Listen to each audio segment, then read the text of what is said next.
성막이라고 하는 특별한 하나님이 원하시는 모형을 만드는 일에 대한 구체적인 설명이 나오고 있습니다. 하나님께서 이 땅을 창조하신 일, 대단한 일입니다. 거기에 아담과 하와를 지으시고 그들이 살아가는 데 필요한 환경을 만드시는 것 굉장히 중요한데, 그것을 설명하는 일에는 1장, 2장이면 충분했어요. 딱 2장이에요. 그런데 성막을 만드는 과정과 그것에 대해서 하나님께서 말씀하시기 위해서 출애굽기 10장을 할애하십니다. 이것은 하나님께서 성막을 얼마나 귀하게 여기시고 그것을 통해서 들려주시고자 하는 메시지가 얼마나 중요한지 우리에게 의미해 주는 바가 큽니다. 하나님은 성막을 통해서 벌써 구약시대에 있지만 앞으로 오실 예수 그리스도를 미리 보여주시고자 하셨고, 죄인은 우리가 어떻게 하나님 앞으로 나갈 수 있는지, 오늘날 우리가 신앙생활을 해 나가는데 어떻게 하는 것이 하나님이 원하시는 예배인지, 어떻게 하는 것이 하나님이 원하시는 신앙생활인지 상징적으로, 예표적으로 그 안에 말씀을 들려주고 있습니다. 성막은 한마디로 말하면 커다란 텐트입니다. 터버네클이라고 말하기도 하고 텐트라고 해요. 그 안에는 하나님의 임재와 영광이 있기 때문에 텐트인데 거룩한 텐트다. 그래서 거룩 성자, 텐트 막이잖아요. 그래서 성막이다 부르게 되었고, 이스라엘 백성들이 성막을 가운데 놓고 그 성막을 중심으로 생활해 나가고 인도함을 받았기 때문에 사람이 모이는 막, 회막 이렇게 부르기도 했습니다. 하나님은 이 성막 만드는 일을 아주 오래전부터 계획을 하셨습니다. 그리고 이렇게 소중히 여기시며 계획하던 일을 하나님께서 친히 선택하셔서 자기 백성을 삼으신 이스라엘 백성들에게 맡기셨다고 하는 것입니다. 하나님께서 가장 중요한 건 사람이에요. 하나님의 수도 없는 계획이 있지만 그 계획이 현실화되는 데 필요한 것은 사람이기 때문에 사람은 너무나도 소중해요. 사람이 없어도 하나님이 뭘 하시겠지만 사람을 통해서 일하시는 것입니다. 하나님은 언제나 자신이 계획하시는 아주 놀라운 일들을 이 땅에 이루어 가실 때마다 사람을 통해서 하셨는데, 아무나가 아니라 바로 성도를 통해서요. 성도를 통해서 일하셨다고 하는 것입니다. 요즘은 성도라는 말을 잘 안 쓰는 것 같아요. 너무 직책받은 사람이 많아서 성도라고 부를 사람이 별로 없잖아요. 그럼 성도가 누군가? 거룩한 무리예요. 거룩한 무리, 거룩한 백성. 그럼 누가 거룩한 사람인가? 시편 148편 14절에 보면 저는 모든 성도 곧 하나님을 친근히 하는 이스라엘 자손, 다시 말하면 구원을 받아서 하나님의 백성, 즉 영적인 이스라엘 백성들이 되고 하나님과 가까이 지내는 사람이 성도다. 누가 성도인가? 구원받고 하나님과 가까이 지내는 자가 성도라는 것입니다. 교회에서 아무런 직분을 받지도 못한 자가 성도. 그래서 난 성도예요, 이게 부끄러워서 내가 그렇게 교회를 오래 다녔는데 나는 집사도 아니고 아직 권사도 아니고 장로도 아니고 성도입니다, 부끄러워할 그런 단어가 아니라는 거예요. 성도가 집사되고 권사되고 장로될 필요는 없지만 장로되고 집사되고 권사되고 목사된 사람은 반드시 성도여야 합니다. 하나님과 가까이 하는 사람이에요. 하나님과 가까이 하지 못하는 사람이 어떻게 목사 될 수 있고, 하나님과 가까이 되지 못하는 사람이 어떻게 집사가 될 수 있고, 어떻게 권사 장로 된 사람이 어떻게 하나님과 가까이 하지 않을 수가 있겠느냐는 거죠. 그래서 하나님은 집사야 권사 이렇게 부른 적 없어요. 성도, 성도. 세인트라는 말은 성경에 수도 없이 많이 나옵니다. 거룩함의 시작은 하나님을 가까이 하는 것입니다. 거룩한 삶의 추구라고 하는 것은 무엇을 하지 않으려고 무단히 애쓰는 게 아니잖아요. 무단히 노력하는 게 아니에요. 내가 정말 징글징글하게 싫은 것, 내가 예수 믿고 집사인데 권사인데 장로인데 목사인데 이런 거 하지 말아야지, 그거 안 하려고 싸우는 게 아니라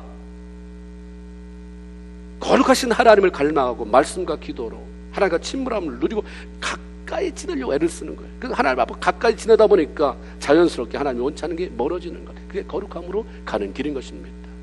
이런 성도들의 특징은 하나님을 사랑하죠. 그리고 하나님이 원하시는 일, 모든 그 하나님의 일에 동참합니다. 시편 16편 3절에 보면 땅에 있는 성도는 존귀한 자니 나의 모든 즐거움이 거기에 있다. 목사 때문에 즐거워하지 않아요.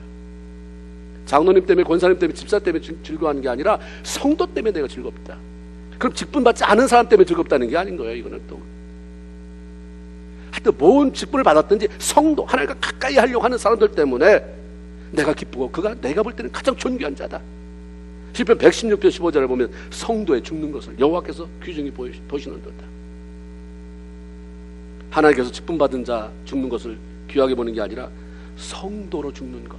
이 땅에서 하나님을 그렇게 가까이 하려고 애를 쓰고 어떻게 하나님 기쁘시게 할까를 애를 쓰다가 죽는 그 성도를, 그 죽는 것을 하나님이 너무 귀하게 본다고 하는 것입니다. 왜 하나님께서 땅에 있는 성도를 귀하게 여기고 저로 인해 기뻐하시고 또 저가 죽는 것을 귀중히 여기는가? 다시 말씀드리면 이 땅에 살아가면서 결코 쉽지 않은 일이지만 하나님을 가까이 함으로 구별된 삶을 살아가고 그분이 하시고자 하는 일에 기쁨으로 동참하는 삶을 살아갔기 때문에 그런 사람이 하나님 앞으로 오는데 얼마나 귀하겠어요. 그런 사람이 죽는다는데 하나님이 얼마나 기대되겠어요. 이 땅에서는 사라지는 것이지만 나를 만나는 것이기 때문에. 그래서 하나님이 만나면 너 수고했다고 해주고 싶은 말도 많고, 너 그때 억울한 일 참느라고 나한테 가까이 오기 위해서 그 원망 불평 다 참아내고 그 흘린 눈물 이제 내가 씻겨줄 차례가 됐다. 성경에 보면 그때 주님이 눈물 씻겨주신다고 하잖아요. 그 존귀한 자들을 하나님이 품고 그렇게 상급 주시고 위로하고 격려하고 눈물 씻겨주시려니까 성도에 죽는 게 존귀한 거야. 하나님 보실 때 하나님은 자신의 거룩한 일을 성도된 우리를 동참시키기를 원하십니다. 성도를 동참시키기 원해요. 왜냐하면 하나님의 마음을 더 알아가고 더 가까이 하고 더 풍성한 영적 세계를 누리기를 원하시기 때문이고, 하나님의 일에 동참하는 사람에게 하늘의 복을 채우기 원하시는 거예요. 어떤 기회를 주고 싶은데 이왕이면 성도에게 주고 싶은 거죠. 이왕이면 내가 나를 사랑하고 내가 사랑하는 그 자녀에게, 그 성도에게 하나님이 그 일을 맡기셔서 그 일로 해서 그가 누릴 복을 그가 채우기를 원하시는 것입니다. 하나님의 일에는 절대로 거저가 없어요. 우리는 그냥 뭘 바라고 일하지만, 구원받은 게 너무 감사히 일하지만 하나님 편에서는 구원받은 자에게, 거룩한 백성으로서의 삶을 살아가는 성도에게 일을 시키고 거기에는 거저가 없는 것입니다. 바로가 애굽 땅에서 노예 생활하는 히브리 민족의 인구가 자꾸 팽창해 가자 위협을 느낍니다. 그래서 히브리 산파들을 고용해서 히브리 여인들이 산에 아이를 낳으면 그 자리에 죽여버리라 명령했습니다. 그래서 산파들은 하나님이 뭘 지금 이 세대에 뭘 하려고 하는지를 알았어요. 이스라엘 백성들의 그 민족을 확장시키기를 원하는 거죠. 왜 노예 생활을 거기에 가둬놨냐면 인구가 불어나야 하나의 민족을 형성시키게 되니까. 인구를, 백성을 확장시키는 건데 내가 이거 어길 수 없다. 하나님의 일에 동참해야 되겠다. 그래서 바로의 명령을 어기고 산에 아이들을 살려줬습니다. 그 결과 하나님께서 산파들의 삶, 그들의 삶을 흥왕하게 하셨다 하는 말씀으로 그 스토리의 끝을 맺습니다. 하나님의 일에 동참하니까 그의 삶을 흥왕케 하시는, 이게 하나님의 법칙이에요. 그러면 우리가 어떻게 하나님의 일에 동참해 갈 것인가? 그 첫 번째는 하나님의 일은 하나님께서 나에게 맡겨주신 것을 내어드림으로 하는 것입니다. 말로 하는 게 아니에요. 나에게 맡겨주신 것을 하나님이 원하실 때 내어드리는 것입니다. 그 일을 통해 사람의 일이 일되게 만들어 드리는 것이죠. 오늘 1절 2절에 보면 여호와께서 모세에게 말씀하여 이르시되 이스라엘 자손에게 명령하여 내게 예물 가져오게 하라 하고 기쁜 마음으로 내는 자가 내게 바치는 모든 것을 너희는 받을지니라. 하나님은 성막을 짓는 재료를 준비하기 위해서 이스라엘 백성들에게 내게 예물을 가져오라고 해라라는 명령을 내리십니다. 도대체 무슨 이유로 하나님께서 이렇게 당당하게 너 예물 가져와라 라고 말씀합니까? 오늘날 교회가 그렇게 얘기한다면 그 교회는 돈만 하는 교회라고 금방 그렇게 얘기가 퍼져나갈 것입니다. 하나님이 그렇게 말씀하실 때는 이유가 있는 거죠. 금도 내 것이 은도 내 것이라고 하신 분이 뭐가 아쉬워서 그 하늘 문을 여서서 돈을 쏟아 부어주고 이거 가지고 해라 했으면 됐을 텐데 너의 예물을 가져와서 내 일이 되게 해라라고 말씀하죠. 왜 이렇게 당당하십니까? 그것은 하나님께서 이스라엘 백성들이 소유하고 있는 모든 물질이 하나님으로부터 주어진 것이라고 하는 사실을 아셨기 때문에 그것을 요구하신 것입니다. 하나님은 언제든지 어느 백성에게든지 네가 열심히 일해서 번 돈으로 나의 일을 해라라고 하지 않아요.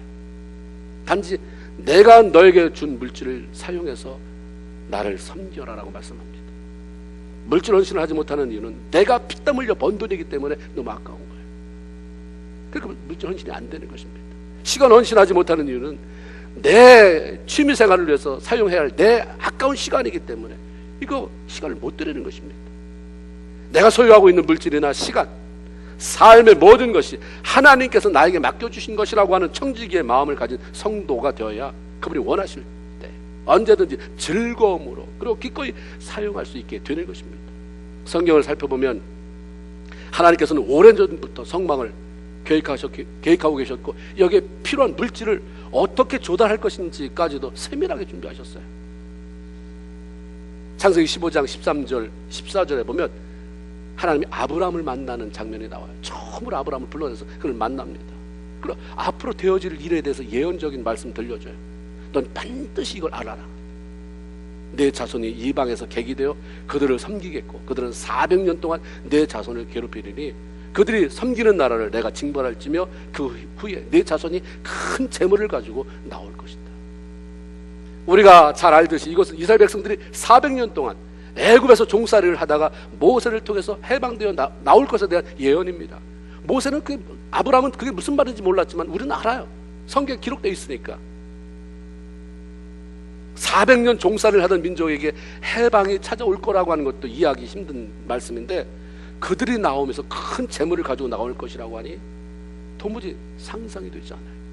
종살이를 하는 사람이 맨날 주인이 시키는 일을 하기에 바쁜데 언제 내 토지가 있어서 농사를 짓고 아니면 무슨 내 사업이 있어서 어떻게 돈을 만들어 어떻게 재물을 만들 수 있겠느냐 이것입니다. 그러나 하나님은 400년 종살이를 하지만 종살이 끝나고 나올 때는 큰 재물이 너에게 있을 것이다. 그래서 정말 하나님의 말씀대로 이스라엘 백성들이 애굽에서 400년의 긴 기간 종살이를 하다가 모세를 통해 해방을 맞이하는 역사적인 순간이 찾아왔습니다. 그때 하나님은 모세에게 아브라함에게 했던 말씀과 똑같은 말씀하셨어요. 출애굽기 3장 21절 22절 너희가 나갈 때 결코 빈손으로 나가지 아니하리니 은폐물과 금폐물과 의복을 구하여 너희 자녀를 꾸며라. 너희는 애굽 사람의 물품을 취하리라. 이 말씀이 언제 어떻게 이루어졌습니까? 애굽에 장자의 죽음이라고 하는 10번째 재앙이 보내진 밤에 이루어졌어요. 어떻게 해서든지 이스라엘 백성들을 내보내주지 않으려고 하는 바로 때문에 하나님은 9번째 재앙으로 끝나도 될 것을 10번째 재앙까지 내리게 됐습니다. 10번째 장자의 죽음 아닙니까? 10번째로 애굽 안에 있는 모든 사람들의 장자가 죽는 재앙이 벌어지자 바로가 항복하죠. 빨리 나가라, 빨리 나가라. 이스라엘 백성들을 보내주기로 작정한 거예요. 출애굽기 12장 35절 36절에 보니까 이스라엘 자손이 이제 그 나갈 때에 모세가 한 말대로 애굽 사람에게 금, 은, 폐물과 의복을 구하며 여호와께서 애굽 사람들에게 이스라엘 백성들에게 은혜를 입히게 하사 그들이 구하는 대로 주게 하심으로 그들이 애굽 사람의 물품을 취하였더라. 하나님이 내린 장자의 죽음이라고 하는 재앙으로 온 애굽 사람은 두려움에 사로잡혀 있었어요. 제정신이 아닙니다. 그렇게 귀하게 여기는 장자가 죽어갔는데 장자가 꼭 태어나자마자 죽었다는 보장이 있습니까? 어떤 장자는 1살에 죽고 어떤 장자는 5살, 어떤 장자는 20살에, 어떤 장자는 결혼했는데 오늘 막 결혼하려고 하는데 뭐 다양하게 장자가 죽어나갔으니 뭐 제정신이겠어요. 여기저기서 통곡이 있어지는데 이 재앙이 히브리인이라고 하는 하나님의 백성 때문이라는 사실을 알았기 때문에 빨리 좀 사라져 버렸으면 좋겠는 거예요. 그런 와중에 애굽 사람에게 이스라엘 백성이 뭘 하나님이 시킨 대로 달라고 하니까 뭘 원하는데 뭘 원하는데 달라는 대로 다 주는 거죠. 다 주는 거예요. 금 달라. 집에 금 있는 사람 금 줬어. 나 금은 없는데 나 은 있으니까 너 은 가져가. 금과 은 없으면 의복. 사람들이 죽어서 아비규환의 상황 속에서 왜 그 밤에 금과 은을 구하게 하셨을까? 해방되어서 애굽에서 벗어난다고 해도 여러분 잘 알잖아요. 그 다음이 뭐예요? 광야예요. 광야에서 금이 뭐가 필요한데? 광야에서 은이 뭐가 필요해요? 애굽 사치스러운 사람들, 여자들이 입었던 그 옷이 뭐가 필요한데? 그런 혼란스러운 상황 속에서 그것을 구하라고 하시는가? 그것도 그때가 아니라 벌써 아브라함 때부터 얘기한 거 아니에요? 400년부터 훨씬 전부터 큰 점을 가져 나간다. 그날 당일 밤에 또 이거 취해서 나가라. 결국 그거 가지고 오늘 뭐예요? 하나님 그거 내놔라요. 뭐 한 거예요? 성막을 만든 거예요. 하나님이 우리에게 뭘 부탁할 때는 다 계획한 거예요. 그것을 성막을 만들어서 뭐 하게요? 너희에게 복이 되게 하려고. 하나님 우리의 복을 위해서 미리미리 준비하시고 뭘 요구하는데 정말 어리석은 사람들이 그 기회를 다 보내버리는 것입니다. 그리고 또 원망해요. 이스라엘 백성들은 자신의 손에 들려있는 금패물, 은패물, 모든 재산이 어디서 왔는지 너무나도 잘 아는 거예요. 이건 너무나도 확실하니까. 우리가 애굽에서 뭐 농사를 졌냐, 비즈니스를 했냐, 그날 밤에 장자가 죽어나가던 밤에 순전히 하나님의 계획하셔서 애굽 사람이 준 거 아니냐. 이건 하나님 거예요. 그러니까 하나님은 내게 예물을 가지고 오라 하셨을 때 당당하게 하셨어요. 거기에 무슨 단서를 붙이냐면 기쁜 마음으로 가져오지 않으면 받지 말아라. 기쁜 마음으로 가지고 오는 것들만 받아서 이 성막에 사용해라라고 말씀합니다. 내가 맡긴 것 필요한 일이 있어서 달라고 하는데 내가 뭐하러 자존심 상하게 원망하고 불평하고 해야 됩니까? 오만 인상 쓰고 한숨 푹푹 내쉬며 그렇게 하는 자들의 것을 받겠느냐. 기쁨으로 순종하는 자들의 것만 받아라. 이스라엘 백성들이 기쁨으로 순종했다고 말씀합니다. 출애굽기 36장 5절에 보니까 모세에게 말하 이르되 백성이 너무 많이 가져오므로 여호와께서 명령하신 일에 쓰기에 남음이 있나이다라고 그렇게 기록되어 있어요. 어느 시대든지 하나님을 사랑하고 하나님을 가까이 하는 거룩한 백성들은 하나님의 일을 위해 자신들의 시간과 물질과 삶 전체를 드리기를 기뻐했고 그들이 저들의 즐거움이 되었습니다. 오늘 세대가 점점 황금 만능주의가 돼갈수록 우리가 신앙을 어떻게 하냐면 말로 하게 돼요. 우리 젊은 세대가 우리 전 세대보다는 훨씬 더 하나님을 향한 헌신이 줄어들고 있다고 하는 것이 오늘 많은 교계에 많은 연세 드신 어른분들의 그러한 기도 제목이고 우려의 소리이기도 합니다. 사도 바울은 고린도후서 9장 7절에 보면 각각 그 마음의 정한 대로 할 것이요 인색함으로나 억지로 하지 말지니 하나님은 즐겨내는 자를 사랑하신다라고 그렇게 말씀하셨어요. 다윗은 자기가 성전 지을 수 없다는 것을 알았어요. 하나님이 대놓고 말씀했거든요. 넌 전쟁을 해서 너무 많은 피를 흘렸기 때문에 내가 지을 이제 성전은 평화를 사랑하는, 전쟁 치르지 않는 그 사람이 할 것이다. 그게 솔로몬이었거든요. 내가 지을 수 없다는 걸 알면 그럼 그렇게 하시든지. 여러분 어때요? 교회에서 어떤 중요한 일을 할 때 내가 한다고 했을 때는 내가 그래 전심전력하고 창피당하지 않고 내 체면 상할까 봐 이것 끌어들이고 저것 끌어들이고 다 하는데 내가 아니면 누가 하는데 그럼 그 사람이 하라고 하시든지. 그래서 싹 빠져나가잖아요. 그러니까 우리가 영적인 세계를 잘 모르는 거예요. 그렇죠? 다윗이 안 그랬어요. 그렇게 하시든지가 아니라 그 성전 지을 다음 사람으로 해서 백성들을 설득해 자신의 힘을 다해 예물을 주 앞에 드립니다. 하나님을 너무 사랑하니까 드리면서 기쁨이 충만하다고 했고 그들에게 은혜가 넘쳐났어요. 헌금 드리면서 기쁨이 충만한 사람, 그냥 생각 없이 이게 아니라 너무 기쁨이 충만해요. 너무 은혜가 충만해요. 헌금은 우리가 하나님 앞에 심는 것이기 때문에, 드리는 것이면 심는 것이기 때문에 기쁨이에요. 그래서 역대상 29장 9절에 보면 그 드리고 나서의 백성들의 마음을 설명해줘요. 백성이 자기의 즐거이 드림으로 기뻐하였으니 곧 저희가 성심으로 여호와께 즐거이 드림이며 다윗 왕도 기쁨을 이기지 못하여 하나니라. 드리고 나서 다윗이 역대상 29장 14절에 보면 이렇게 기도합니다. 나와 내 백성이 무엇이고 한데 이처럼 즐거운 마음으로 드릴 힘이 있었습니까? 모든 것이 주께로 말미암아 싸우니 우리가 주의 손에서 받은 것을 주께 드렸을 뿐입니다. 다윗이 말 한마디를 하나님이 사랑하지 않을 수 없어요. 하나님은 바리새인의 엄청난 그 헌금보다 값과 그냥 하나님 이게 전부입니다 라고 드린 얼마 되지도 않는 것을 더 기뻐하셨어요. 다윗이 왕이라 뭘 많이 들었기 때문에 이랬을 것이다가 아니라 그 마음이 너무 하나님 좋은 거예요. 그 다윗이 보니 내 마음에 합한 자예요. 좋아서 어쩔 줄을 몰라요.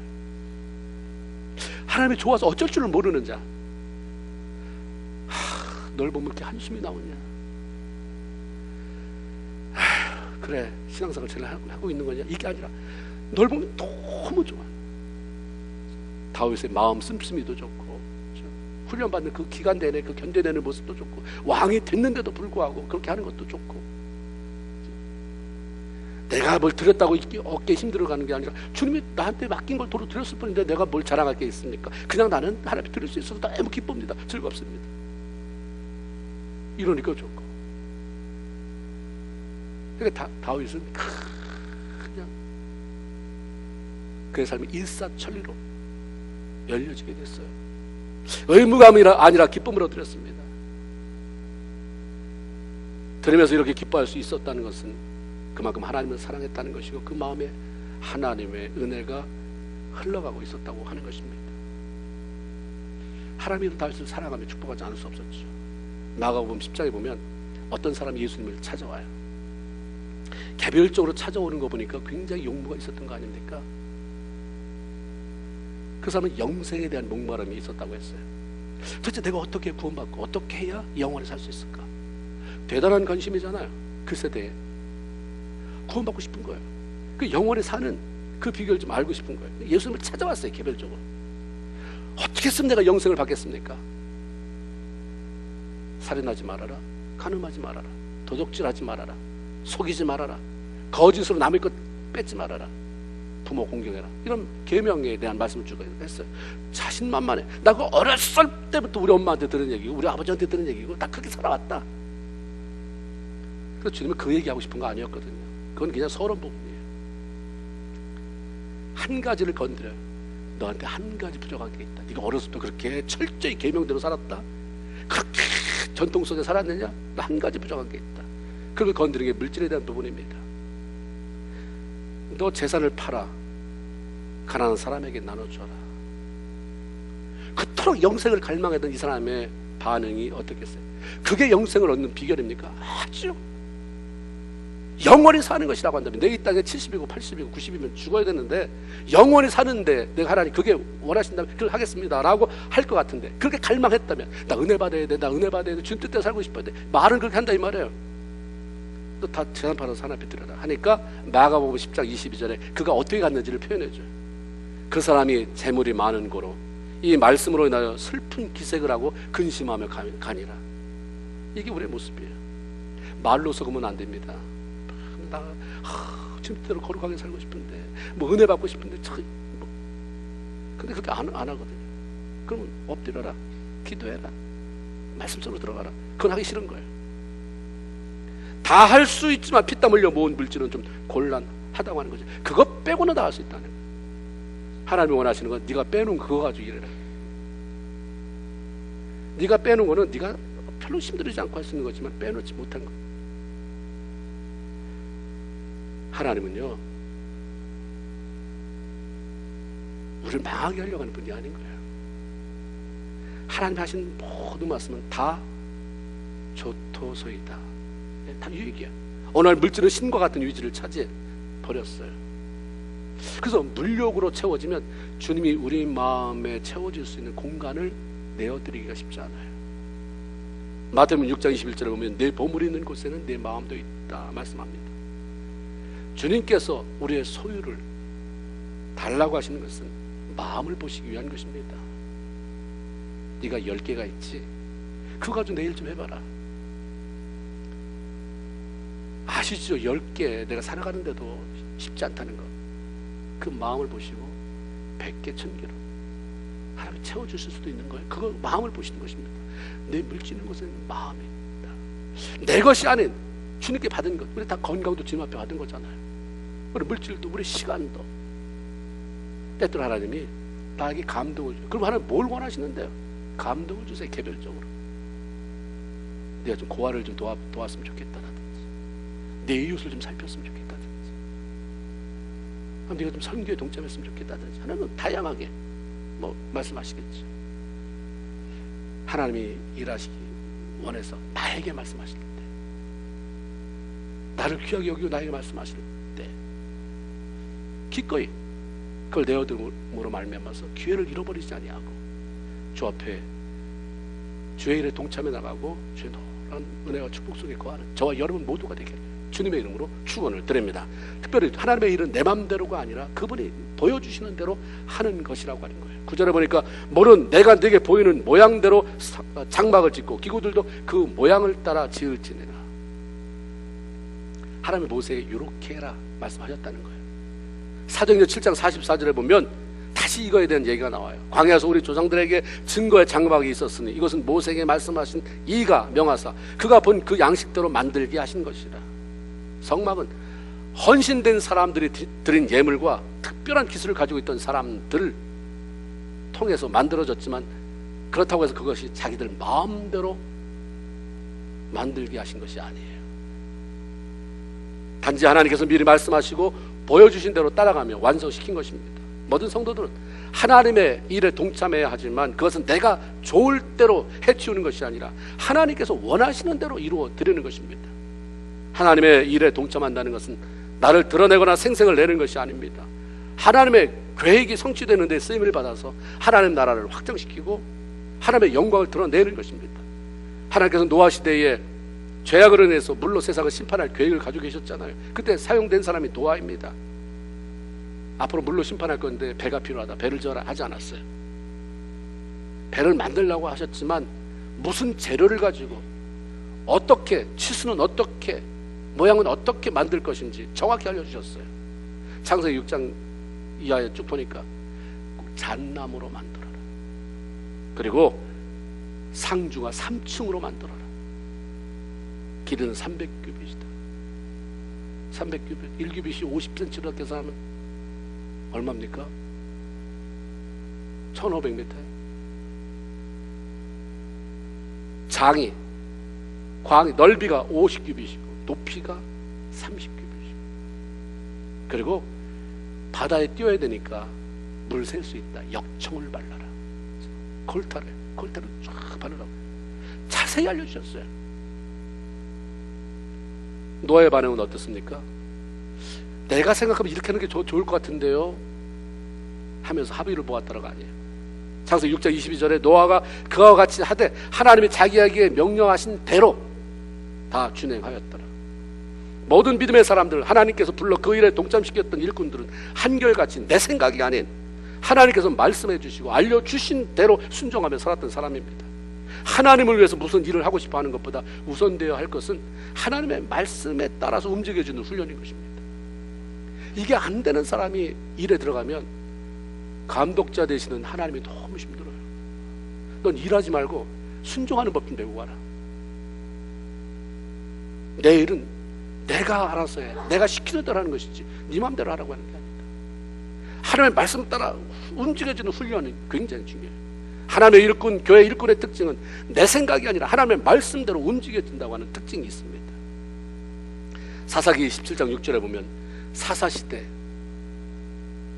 그 특징에 대해서 이렇게 말합니다. 그때에는 이스라엘의 왕이 없으므로 사람들마다 자기 소견에 좋은 대로 옳은 대로 행하였더라. 내가 왕이에요. 왕이 없으니까 그냥 내가 하고 싶은 대로. 예수 믿고 교회에 다닌다고 하면서 주님을 자기의 삶을 다스리고 이끌어가는 왕으로 모시고 살지 않으면 하나님의 말씀이 무시될 수밖에 없어요. 그리고 내 생각에 좋을 대로 행하는 악을 저질 수밖에 없는 것입니다. 네 좋을 대로 네 생각이 뭐냐가 중요한 게 아니라 내 생각이 뭐냐를 아는 게 중요하다는 거예요. 하나님 앞에는. 인간이 얼마나 연약한지 아무리 IQ가 높다고 해도 아무리 지식이 많다고 해도 하나님이 보실 때는 아무것도 아니에요. 여러분 생각할 때 개미가 가는데 이건 머리가 굉장히 좋은 개미, 이거는 치리도 IQ 나쁜 개미 구별합니까? 그래서 이 머리가 IQ가 좋게 생긴 개미는 선대해가지고 밥상 위에 올려놓고 이러지 않아요. 우리는 하나님 볼 때 다 거기서 거기에요. 그냥 예수 믿고 구원받아서 하나님의 예수 그리스도의 피, 십자가 있기 때문에 사랑하는 거지 뭘 많이 배워서 똑똑해서 IQ가 높아서 배경이 좋아서 전혀 그렇지 않습니다. 그렇기 때문에 네 생각이 뭐 얼마나 대단하냐. 사람들끼리 모여서 무슨 일을 할 때는 똑똑한 사람의 의견, 좀 더 산뜻한 사람의 의견이 필요하지만 내 일을 할 때는 내 생각대로 해요. 하나님의 일을 할 때는 하나님의 생각대로 하라고 말씀하시는 것입니다.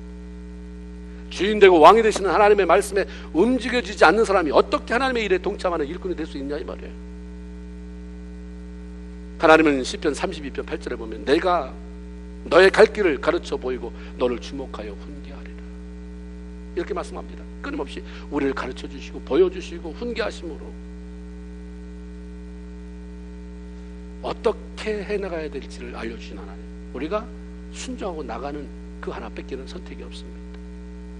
그렇게 할 때 하나님이 일꾼으로 그분의 일에 동참하는 기쁨과 영광을 맛볼 수 있게 한다고 하는 것입니다. 하나님이 왜 하나님의 일에 철저히 이렇게 말씀하시고 사람을 일꾼으로 삼으려고 하는가?